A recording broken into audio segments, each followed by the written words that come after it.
हम लोग sources of archaeology देख रहे थे और अभिलेख इंस्क्रिप्शन पर चर्चा हो चुकी थी। इसके साथ साथ हम लोगों ने जो है इस बिल्डिंग्स पर चर्चा की थी। आज एक महत्वपूर्ण टॉपिक जो है सिक्के क्वाइंस पर चर्चा करेंगे। सिक्के जिस तरीके से अभिलेख, स्मारक और भवन पुरातात्विक स्रोत के जानने के एक प्रमुख साधन है, उसी तरीके से सिक्के भी एक प्रमुख साधन है। सिक्कों के द्वारा भी प्राचीन इतिहास के बारे में हमें जानकारी प्राप्त होती है। जो ये सिक्के हैं क्वाइंस, सिक्कों के अध्ययन को न्यूमिस्मैटिक कहा जाता है। अक्सर क्वेश्चन में कई जगह पर ये पूछे गए हैं, सिविल सर्विस में भी पूछे गए हैं, यूजीसी में पूछे गए हैं, अदर्स में, कि सिक्के के अध्ययन को क्या कहते हैं। कभी कभी मिलाने को दे देता, अभिलेख, सिक्के और अदर्स और मिलाइए। तो इसको जो है सिक्के के अध्ययन को न्यूमिस्मैटिक के नाम से जाना जाता है।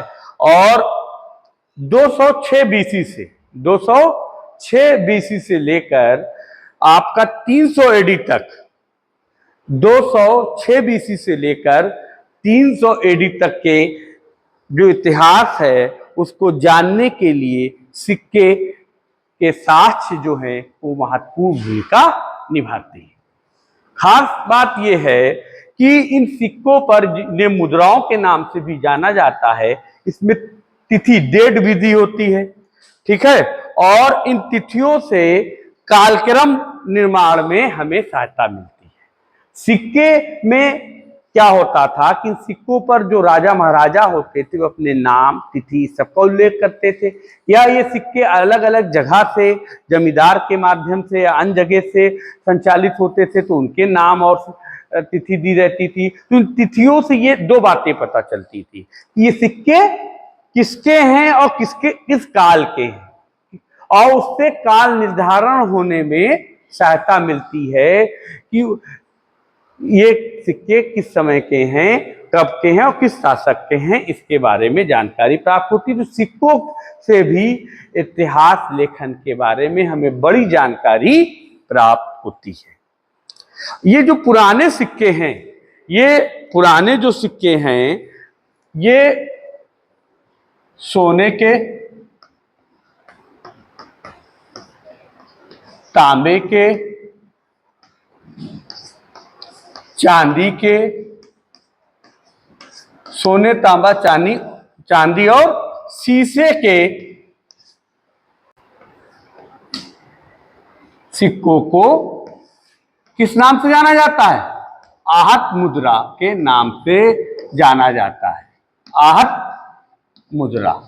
इसे आहत मुद्रा क्यों कहते हैं? क्योंकि इस पे क्या लगाया जाता था? ठप्पा लगाया जाता था, और इस ठप्पे के कारण इसको आहत, क्योंकि उन पर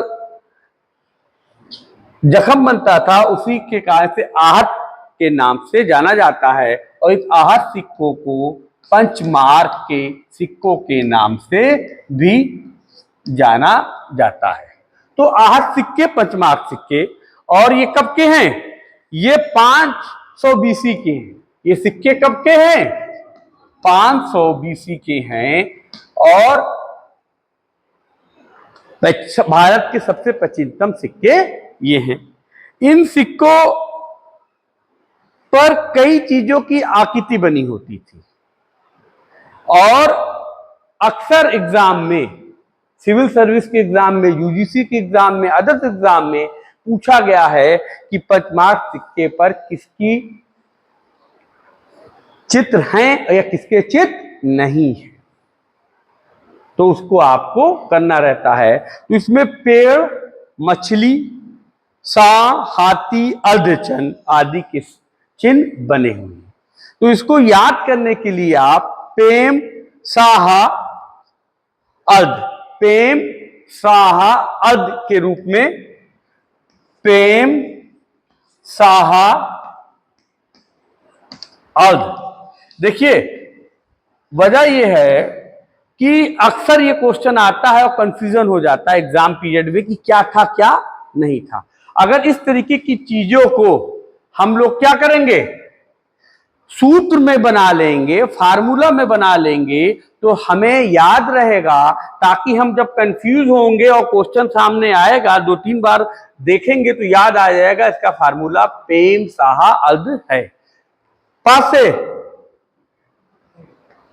पेड़, मां से मछली, सा से सांड, हा से हाथी और अध से अध चंद्र, अध से अध चंद्र। ये 5 प्रकार की आकृति हमें इन आहत सिक्कों पर देखने को मिलती है। तो आपको ये सब ध्यान देना होगा। सिक्कों से संबंधित हर जगह अलग अलग तरीके से क्वेश्चन आते हैं, कैसे आते हैं मैंने बताया, और डायरेक्ट भी पूछते हैं या इस पे आहत सिक्कों पर किनके चिन्ह अंकित हैं। ए दे दिया पेड़, बी मछली, सी सांड, हाथी और अर्धचंद्र। फिर नेक्स्ट 6 नंबर दे दिया उपरोक्त सभी, या 2 या 3 इस तरीके से। यूजीसी का पेपर जो है उसका पैटर्न जो है बहुत टफ होता है और कई तरीके के टफ क्वेश्चन उसमें आते हैं, तो इन चीजों का आपको ध्यान देना है। तो याद रखना है पेड़, मछली, सांड, हाथी, अर्धचंद्र के चिन्ह हमें देखने को मिलते हैं। अब जो है इसके आगे जो सर्वाधिक सिक्के हैं, ठीक है, जो सर्वाधिक सिक्के हैं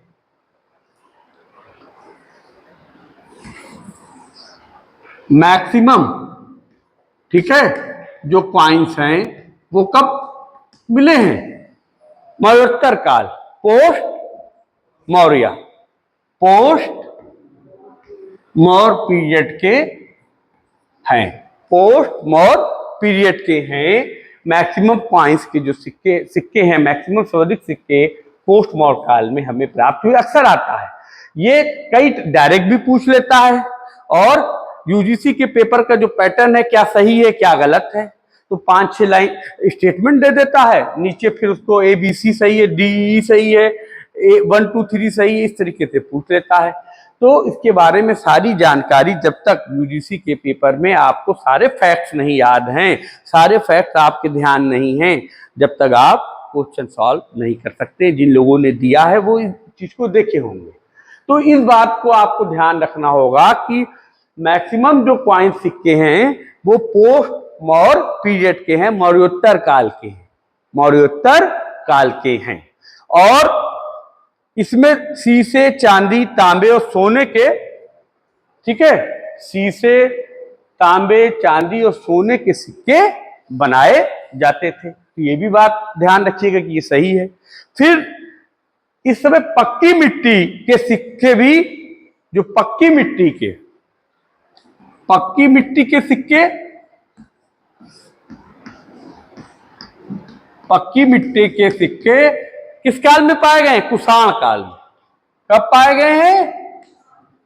ये इंफॉर्मेशन ध्यान रखिए, डायरेक्ट भी पूछ सकता है और स्टेटमेंट में देकर सही गलत के रूप में पूछ सकता है। तो पक्की मिट्टी के जो सिक्के हैं वो कुषाण काल के हैं। और ये गुप्त काल में क्या हो गए? गुप्ता पीरियड में ये समाप्त हो गए, ठीक है। ये जो है क्या हो रहे हैं? गुप्तोत्तर period, post Gupta period, post Gupta period में ये सिक्के समाप्त हो जाते हैं, ठीक है। अब पक्की मिट्टी वाले, ठीक है, पक्की मिट्टी के सिक्के, सातवाहन काल और सातवाहनों ने शीशे के सिक्के, सर्वाधिक शीशे के सिक्के को किसने जारी किया था? सातवाहन काल में जारी किए गए थे। शीशे के सिक्के, सर्वाधिक शीशे के जो सिक्के हैं वो किसके काल में? सातवाहन काल में।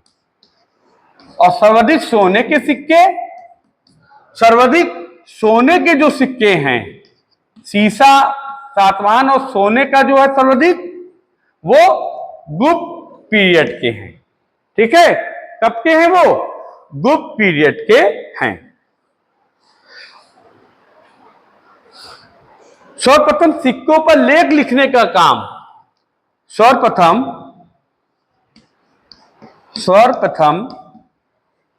सिक्कों पर लेख लिखने का काम जो है हिंद यवन शासकों के समय में हमें देखने को मिलता है। अक्सर ये क्वेश्चन कंपटीशन में, पीसीएस में और अदर क्वेश्चन यूजीसी में पूछा गया है। सर्वप्रथम लेख लिखने का किसके सिक्कों पर? वो हिंद यवन शासक के सिक्कों पर हमें लेख लिखने का कार्य देखने को मिलता है। ये सब डायरेक्ट भी पूछे जा सकते हैं यूजीसी में, और आपको स्टेटमेंट के रूप में भी दे सकते हैं। तो आपको याद नहीं रहेगा तो गड़बड़ होगा।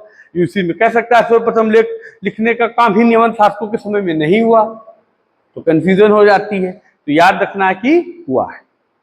नेक्स्ट जो बात है, प्राचीन काल में जो मुद्राएं थी, जो सिक्के थे, वे मिट्टी और धातु दोनों के बनाए जाते थे। मिट्टी और, प्राचीन काल में सिक्के मिट्टी और धातु के। तो याद रखना है आपको कि प्राचीन काल में सोने चांदी धातु के तो बनाए ही जाते थे, मिट्टी के भी सिक्के बनाए जाते थे। इन पर राजा का नाम, सामंत पीर का नाम, अधिकारियों का नाम, ऑफिसर्स का नाम, और जो व्यापारी थे ट्रेडर्स का नाम, और उनके जो संघ थे यूनियन, उनका नाम का भी उल्लेख मिलता है। इससे हमें उस समय की राजनीतिक, सामाजिक, आर्थिक स्थिति के बारे में भी जानकारी प्राप्त होती है। सिक्के का राजा का नाम है तो राजनीतिक रूप में जानकारी कि राजा कौन था। सिक्के, ठीक है, सिक्के प्रचलन में हैं तो आर्थिक रूप से ट्रेड कॉमर्स होता था, ये सब जानकारी प्राप्त होती है। तो ये निगम के, ये सबके नाम हमें देखने को मिलते हैं। देखिए, सर्वप्रथम भारत में शासन करने वाले यूनानी शासकों ने अपने सिक्कों पर लेख और तिथि, अब क्या आ गया है? लेख और तिथि। अब क्या? लेख और तिथि, डेट। लेख और तिथि वाले जो सिक्के हैं यूनानी शासकों के सिक्कों पर हमें देखने को मिलते हैं। भारत पर सर्वप्रथम शासन करने वाले यूनानी शासकों के सिक्कों पर लेख और तिथि की जानकारी प्राप्त होती है। ये फैक्ट, कॉइन्स और सिक्के के बारे में सारी जानकारी रहे। मैक्सिमम क्वेश्चन यहीं से एग्जाम में हर जगह आते हैं, ये आपको रहेगा तो फायदा होगा। आगे अक्सर पूछता, लेख और तिथि युक्त सिक्कों के आधार पर कई राजवंशों के इतिहास का पुनर्निर्माण संभव हुआ। अब लेख के आधार पर और तिथि के आधार पर इतिहासकारों ने राजवंश का क्या कर दिया? इतिहास लिख डाला। तो वो राजवंश कौन सा है? हिंद यवन राजवंश। कौन सा राजवंश है? हिंद यवन राजवंश है। ठीक है, हिंद यवन राजवंश है, जिन पर लिखे गए तिथि और लेख के आधार पर इतिहासकारों ने क्या किया है? इतिहासकारों ने उनका इतिहास लिख डाला है। अक्सर ये एग्जाम में क्वेश्चन आते हैं, सारे एग्जाम, सिविल सर्विस में भी आए हैं, पीसीएस में आए हैं, आईएएस में आए हैं, यूजीसी में आए हैं, लेक्चरशिप में आए हैं, टीचिंग के एग्जाम में आए हैं। हर जगह ये क्वेश्चन अक्सर आते हैं। नेक्स्ट,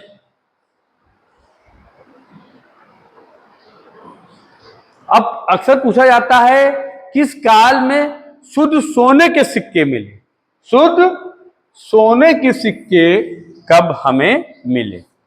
ठीक है, प्योर गोल्ड, प्योर गोल्ड सोने के सिक्के किस काल में मिले? कुषाण काल में शुद्ध सोने के सिक्के की जानकारी मिलती है। ठीक है, कुषाण काल। अब सर्वाधिक मैक्सिमम गोल्ड के सिक्के, मैक्सिमम गोल्ड के सिक्के गुप्त पीरियड में हमें प्राप्त होते हैं। सोने, शुद्ध सोने के सिक्के कुषाण काल और मैक्सिमम सोने के सिक्के गुप्त पीरियड, ये सब से क्वेश्चन आते हैं। और जब क्वेश्चन आते हैं एग्जाम पीरियड में कंफ्यूजन बनी रहती है, तो इस बात को ध्यान रखिए और रिवाइज करिए हमेशा। आगे जो है समुद्रगुप्त, गुप्त शासक समुद्रगुप्त के सिक्कों पर यूप, अश्वमेध यज्ञ और वीणा। समुद्रगुप्त गुप्त शासक थे, समुद्रगुप्त गुप्त शासक थे। इनके सिक्कों पर हमें तीन चीजें मिलती है।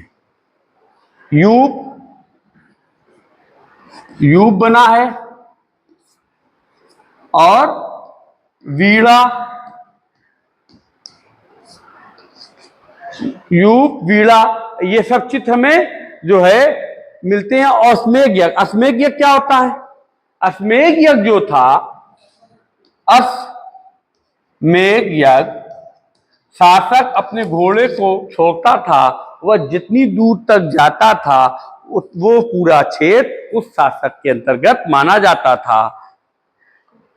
ठीक है, तो किस अक्सर ये अक्सर आता है, हर जगह आया। यूप, वीणा और अश्वमेध यज्ञ अलग अलग पूछता है। यूप किसके सिक्कों पर मिला है, वीणा किसके सिक्कों पर मिला है, अश्वमेध यज्ञ किस पे, या तीनों भी पूछ सकता है। अब हम लोग मूर्तियां, स्कल्पचर, स्कल्पचर देखिए, मूर्तियां भी जो हैं वो आर्कियोलॉजिकल सोर्स का माध्यम है।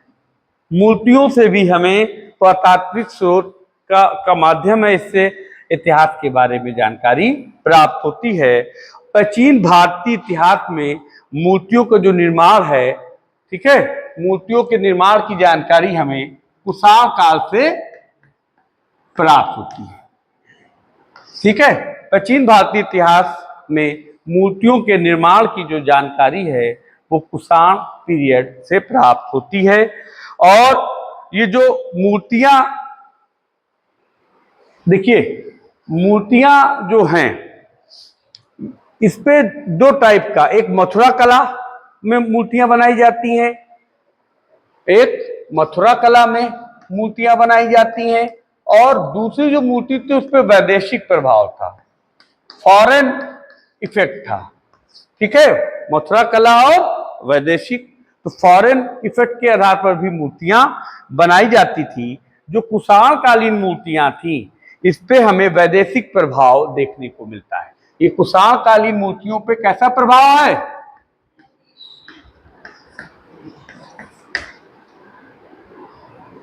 वैदेशिक प्रभाव देखने को मिलता है। ठीक है, फॉरेन इफेक्ट कुषाण कालीन मूर्तियों पर अधिक देखने को मिलता है। क्यों? क्योंकि कुषाण बाहर से आए थे, और जब वो अपने साथ आए तो वो मूर्ति कला से संबंधित ज्ञान लेके आए, और जो ज्ञान लेके आए उसके संचार के कारण हमें वैदेशिक प्रभाव कुषाण कालीन मूर्तियों में अधिक देखने को मिलता है। जो मथुरा कला है, जो मथुरा कला है, ये पूर्णतः क्या है? इंडिजीनियस है, स्वदेशी है। क्या है? स्वदेशी है, ये पूर्णतः स्वदेशी है। और मथुरा कला, तो मथुरा कला में स्वदेशी प्रभाव, जो भी मूर्तियां बनाई गई हैं मथुरा कला में, वो उसमें स्वदेशी प्रभाव देखने को मिलता है। ये सब कॉन्सेप्ट है, यहां से भी क्वेश्चन बनते हैं और यूजीसी में, अदर एग्जाम में और बन सकते हैं। अब जो भरूच है, बोध गया है, सांची है, अमरावती। भरूच, बोध गया, सांची, अमरावती। भरूच, बोध गया, सांची और अमरावती। भरूच, बोध गया, सांची, अमरावती, ये जो चार है, यहाँ की जो मूर्तियां प्राप्त हुई हैं, इसमें जनसाधारण की जीवन की झलक देखने को मिलती है। भरूच, बोधगया, सांची, अमरावती से मूर्तियों में कॉमन पीपुल की हमें जनसाधारण लोगों की झलक देखने को मिलती है। भरूच, बोधगया, सांची, अमरावती, ये ध्यान रखिएगा। अब तो इस तरीके से जो मूर्तियां हैं, मूर्तियों से भी हमें प्राचीन भारतीय इतिहास और उसमें मूर्तियां कैसे बनाई जाती थी, किसका किसका प्रभाव था, ठीक है, और जन सामान्य जीवन में लोग कैसे रहते थे या राजा महाराजा कैसे रहते थे, इन सब की जानकारी मूर्तियों से होती है। तो मूर्तियां भी जो है पुरातत्व को के द्वारा जानने का एक प्रमुख साधन है, जिससे प्राचीन भारतीय इतिहास की जानकारी होती है। अब चित्रकला, अब क्या है? चित्रकला, पेंटिंग। चित्रकला, पेंटिंग। चित्रकला से भी प्राचीन भारतीय इतिहास के बारे में जानकारी मिलती है। ये चित्रकला क्या है? पुरातत्व इतिहास को जानने का साधन है। और इसमें जो है अजंता के जो चित्र हैं, उसमें मनोभावों की सुंदर झलक देखने को मिलती है। जो फीलिंग्स है, अजंता के जो चित्र हैं, अजंता के चित्र में हमें मनोभावों को देखने को मिलता है। तो ध्यान रखिएगा, इस तरह के क्वेश्चन एग्जाम में आ सकते हैं। किसके चित्रों में हमें मनोभावों को देखने को, फीलिंग्स को देखने को मिलता है? तो अजंता के जो चित्र हैं उसमें ये हमें देखने को मिलता है। इसके साथ साथ माता और शिशु के चित्र, माता और शिशु, माता और शिशु के चित्र और मरणोपरांत या मरणासन राजकुमारी, मरणासन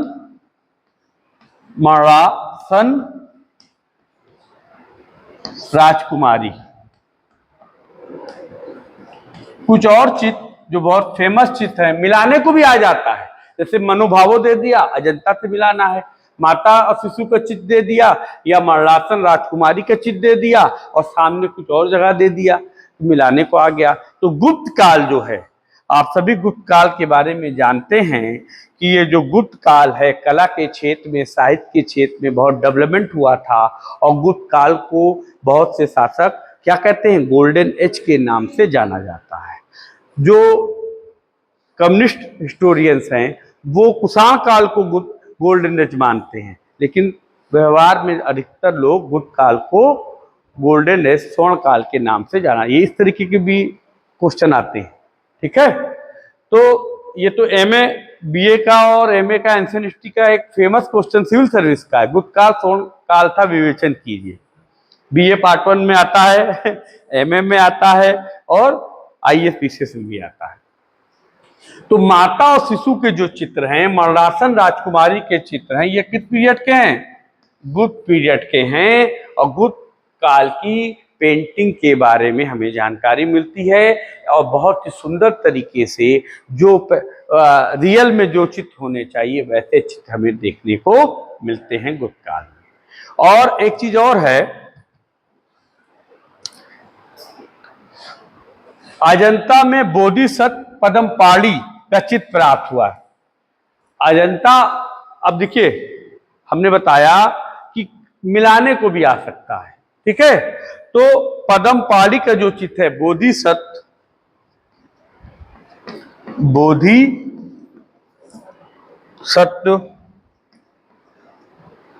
पद्मपाणि, बोधिसत्व पद्म, अच्छा ठीक है, बोधिसत्व पद्मपाणि का जो चित्र है कहां से मिला है? अजंता। कहां से मिला है?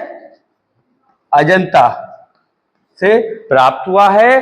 और ये अजंता का क्या है? सर्वाधिक प्रसिद्ध चित्र है, सर्वाधिक प्रसिद्ध चित्र है। ये भी जानकारी आप ध्यान रखिए, डायरेक्ट भी पूछ लेता है, स्टेटमेंट में भी पूछ सकता है। अब आगे मुहर। मुहरों को सील के नाम से भी जाना जाता है। ठीक है, मुहर।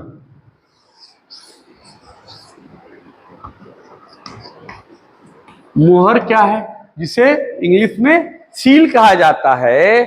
मोहरों प्राचीन काल में, हड़प्पा सभ्यता में और बाद में भी कई प्रकार की मोहरों की जानकारी प्राप्त होती है। इन मोहरों पर अनेक प्रकार के चित्र, शासक के नाम, इन सब की जानकारी प्राप्त होती है। इससे प्राचीन भारतीय इतिहास को जानने समझने का मौका मिलता है।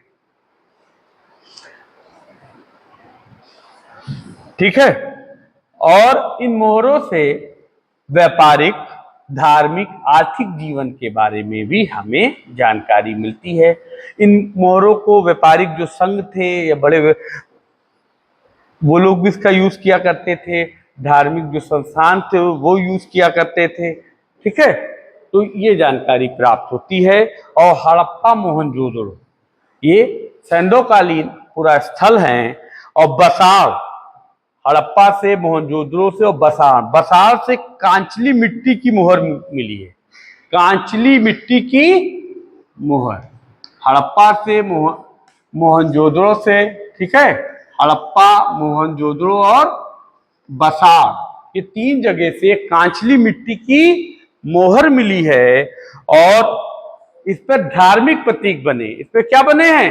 रिलीजियस सिंबल बने हुए हैं। और जिससे धर्म के बारे में हमें जानकारी मिलती है कि उस समय धर्म, ठीक है, कौन कौन से चित्त या किन किन चीजों की पूजा की जाती थी, धर्म के बारे में जानकारी प्राप्त होती है। अब आगे जो है, तो हमने देखा कि पुरातत्व इतिहास को जानने के साधन में क्या क्या आया। पहला अभिलेख, दूसरा भवन, स्मारक, और तीसरा क्वाइंस। ठीक है, मूर्तियां चौथा, पेंटिंग और मोहर। ये जो है हमें जानकारी प्रदान करते हैं। और इसके साथ साथ हम लोग अब एक चीज और देख लेंगे। यहां बताया भी था, डेटिंग ऑफ जो है archaeological place, dating of archaeological place, dating of archaeological place. ठीक है, पुरातत्व स्थलों की तिथि का निर्धारण कैसे किया जाता है। पुरातत्व की स्थल की और वहां की वस्तुओं की तिथि का निर्धारण कैसे किया जाता है। तो सबसे जो पहले है कि जो पुरातत्व स्थल से वस्तुएं प्राप्त हुई हैं, उसकी आयु की गणना की जाती है। ठीक है, किस पीरियड आयु की, और फिर वो आयु के बाद उसका फिर काल निर्धारण किया जाता है कि वो किस काल की है। कार्बन 14 के बारे में आपने सुना होगा। कार्बन 14 जो है वस्तुओं की आयु की गणना करने में सहायक है, या आप कहें कि पुरातत्व के बारे में जानकारी प्रदान करने में कार्बन 14 की महत्वपूर्ण भूमिका है। कार्बन 14 क्या है? रेडियो एक्टिव तत्व हैं, रेडियो एक्टिव तत्व हैं। और इस रेडियो एक्टिव तत्व से ही हमें, जैसे कोई वस्तु मिली, मान लीजिए ये वस्तु है, इसमें कार्बन क्या क्या परसेंटेज है, कितना क्षय हुआ है, उस आधार पर इसकी काल गणना की जाती है। कार्बन 14 के आधार पर इसकी काल गणना की जाती है। और ये रेडियोधर्मी विघटन के सिद्धांत पर काम करता है। कार्बन 14 किस पे काम करता है? देखिए, कार्बन 14 पे ही क्वेश्चन बन सकता है, यूजीसी में स्टेटमेंट दे सकता है, या पुरातत्व के बारे में बना हुआ, इस पे आया है क्वेश्चन। रेडियो एक्टिव तत्व पे क्वेश्चन एग्जाम में क्या है, बना है। और ये रेडियोधर्मी विघटन के सिद्धांत पर ये कार्य करता है। साथ ही साथ जो है, इसके अलावा ऊष्मदीप विधि, ये भी एग्जाम में आया है। उष्ण दीप्त विधि, जिसे थर्मोल्यूमिनेसेंस के नाम से जाना जाता है, वो भी मृद्वांडों के बारे में और उसकी जानकारी देता है।